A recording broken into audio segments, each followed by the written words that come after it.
नरेंद्र मोदी दुनिया का सबसे बड़ा झूठा है और जालिम है। आसारे कदीमा कब्जा करके बैठा है। जैसा यह कानून बनेगा उसमें कब्रिस्तान भी है, उसमें मस्जिद भी है, ईदगाह भी है, जमीनात है। एएसआई बोलेगा हम मालिक तुम आओ। ये आसारे कदीमा के लोग, ये हिंदुत्व के इशारे पर नाचने वाली कठपुतली है ये लोग। सेक्शन 3C आपको कह रहा हूं। अब ये सेक्शन 3 का मतलब क्या है कि दिल्ली में 316 जायदादों पर गवर्नमेंट का कब्जा, राजस्थान में 60, कर्नाटका में 40, मध्य प्रदेश में 50, यूपी में 60, उड़ीसा में 55।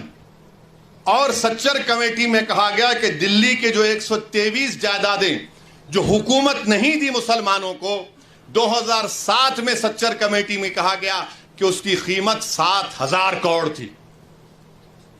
7,000 करोड़ कीमत थी उसकी। आज हम 2024 में आ गए। कौन वक्फ को छीन रहा है? नरेंद्र मोदी दुनिया का सबसे बड़ा झूठा है और जालिम है। आप कब्जा करके बैठे हैं, 84 से कब्जा करके बैठे हैं, बल्कि उससे पहले से।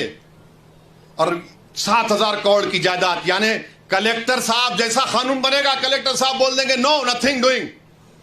ये 123 प्रॉपर्टीज जो 2007 में 7,000 करोड़ की थी, आज 2024 में शायद कम से कम 20,000 करोड़ की तो हो सकती है। मोदी जी बोलेंगे नहीं नहीं भाइयों बहनों, मैं तुम्हारा भाई हूं, 20,000 करोड़ दे दो तुम मेरे को। यानी आप अंदाजा लगाइए, सेक्शन 3C को निकाल कर ये कह रहे हैं।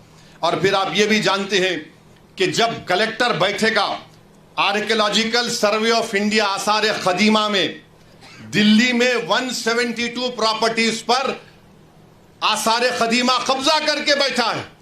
जैसा यह कानून बनेगा उसमें कब्रिस्तान भी है, उसमें मस्जिद भी है, ईदगाह भी है, जमीनात है। एएसआई बोलेगा हम मालिक तुम आउट। आपका यहां पर महाराष्ट्र में है, अहमदनगर में है, औरंगाबाद में आसारे कदीमा के है। और आसारे कदीमा के लोग बोलते, मोदी की तरफ से बोलते नहीं नहीं हम कैसा बचाएंगे। आसारे कदीमा के कानून में शेड्यूल 6 है, लिविंग मॉन्यूमेंट यानी जिंदा मॉन्यूमेंट है। बोलते नहीं नहीं आप लोग वहां पर वो मस्जिद में मदरसा खोल लिए। अरे दीवाने, तुम्हारा आसारे कदीमा का जो कानून का सेक्शन 16(1) ये कहता है कि रिलीजियस कैरेक्टर को नहीं बदला जा सकता। रिलीजियस कैरेक्टर को नहीं बदला जा सकता। वो कानून ये भी कहता है कि अगर गवर्नमेंट एक्वायर भी कर ले उस प्रॉपर्टी को, तब भी रिलीजियस कैरेक्टर नहीं बदला जा सकता। ये आसारे कदीमा के लोग, ये हिंदुत्व के इशारे पर नाचने वाली कठपुतली है ये लोग।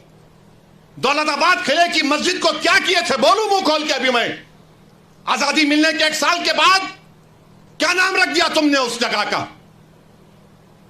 16 कह रहा है कि उसके रिलीजियस कैरेक्टर को नहीं बदल सकते। मकसद एक ही है। देखिए, गवर्नमेंट का डेफिनेशन निसार साहब बढ़ा दिया गया। गवर्नमेंट का डेफिनेशन में बढ़ा दिया गया तो ऐसा ही गवर्नमेंट हो गई। और गवर्नमेंट हो गई तो आर्टिकल 12 में आप इनजस्टिस नहीं कर सकते, आप स्टेट हैं। आप आर्टिकल 25, 26 का वायलेशन नहीं कर सकते। मगर यह कानून ऐसे बनाया जा रहा है कि एक तरफ जमीन खींचो, मस्जिदों को छीन लो, दरगाहों को खाली कर दो, खानखाहों को बर्बाद कर दो, और आसारे कदीमा में जितने मसाजिद हैं उसको छीन लिया जाए।